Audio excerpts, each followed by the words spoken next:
speak about this more, but I'm going to give you a high-level view. So the 7-step process, we first have pre-stimulus. This is important because in a day, we have about 33,000 decisions that we make each day.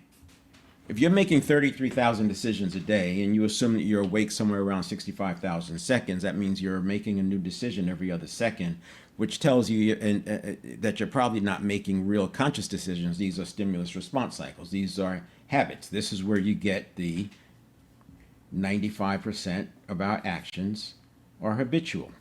So what's interesting is if you watch people, how they teach or train or develop or get things done, even though they may know this 95% is by habit, even though they may have said it hundreds of times, when they interact with somebody, they interact with them as though if I tell them, then they'll do it. And then they don't understand why the people are not performing. They're not performing because, as you already know, 95% is by habit.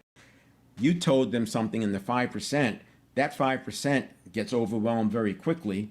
And if it doesn't become a habit, it's not going to be remembered. And even if they know it, even if they can spout it back to you, and we hear this all the time, people know all the right answers, they know all the right things to say, but they don't do them. I like to say to know and not do is not much better than not knowing, because I want to emphasize the fact that you have to actually do it to get it into the nervous system. You can teach somebody how to swim on the side of the pool, and they can go through all the movements, but until they jump in the water and do it, you can't sign off that they know how to swim. So we're taking the knowledge and we're going to have assessments and validations to make sure it can be done. So this is why the pre-stimulus is so important, because you have this thing called priming, and we're constantly being primed. And if you look at artificial intelligence and you do sales copy, it knows how to sequence the building blocks of sales copy to drive compliance. It may not be the best, it may not be as good as a human is doing it. As an organization, a company can generate hundreds of landing pages in a very short period of time. We're constantly being bombarded. You think it was bad 5 years ago, you wait till 5 years from now. The amount of data that we're going to be bombarded with. It's a few years ago, it was like 5,000 ad stimuli per day. I just saw something where it's closer to 10,000 ad stimuli per day. I guess that could maybe go into some of those 33,000 decisions.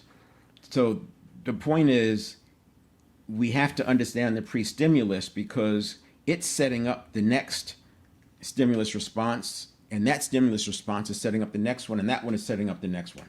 So what we have here is we have, in the pre-stimulus phase, you have beliefs, we have neuroplasticity, which is the process of forming habits, replacing habits, strengthening habits, etc. I put all that into neuroplasticity. We have priming, and we have mindset.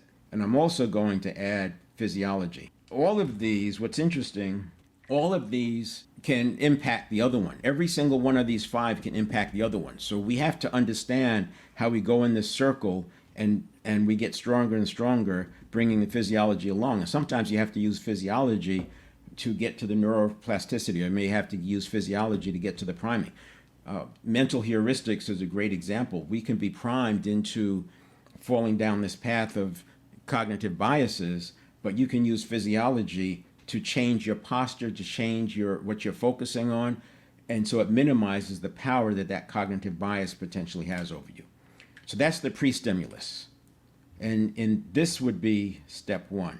Then we have our state. Now, if you think about priming, and we've all been there, right? We have a situation where we're having a good day, and then something happens, and I like to call it serotonin takes a hit, right? Because serotonin is, we think of it as the feel-good neurotransmitter, but I like to think of it as the one-upmanship neurotransmitter. So yeah, if you take a hit, now you feel like you've been one-upped, and that serotonin takes a hit, you have to get back up so you have your full power, your full energy behind you. If you stay in that, you can spiral down, and we've experienced this. Then you have dopamine, etc., the willpower, decision fatigue, I won't power, all of that comes into play. And managing that state, we call that step 2.